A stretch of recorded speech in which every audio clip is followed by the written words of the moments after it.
So, ipapakita ko na sa inyo so far yung natatapos natin. So, ayan, sa ngayon, ganyan yung natatapos natin. Nalagyan na natin itong yung laminated na wallpaper. Tapos, ito, hinayaan ko lang na ganyan kasi nasa ilalim naman ng lamesa. So, hindi naman siya makikita. Tapos, may ilaw na rin siya. Ayan. Wait, pakita ko sa inyo pag binuksan yung ilaw. Tara! Ayan. So, magiging ganyan ang kanyang itsura. Diba? Ganda. Diba? So, ayan, meron lang mga epic fail na nangyari dyan, pero, ayan, diba? Ang ganda niya, tapos nandito yung lamesa, ganyan, tapos, basta ayusin natin. So, kung kayo gusto niyo ng ganyan, again, DIY lang yan, ilalagay ko dyan sa yellow basket yung mismong lights na ginamit natin, LED lights, yung laminated wallpaper, yung karton, yung insulation board, pati yung fluted wood panel. Ilalagay ko lahat sa yellow basket. So, i-check out niyo na kung gusto niyo din ng ganito. Ayan, again, ganyan yung kanyang itsura.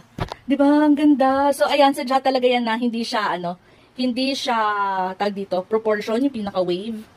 Ganyan. Pero ang ganda, diba? Pretty. Check in ang yellow basket.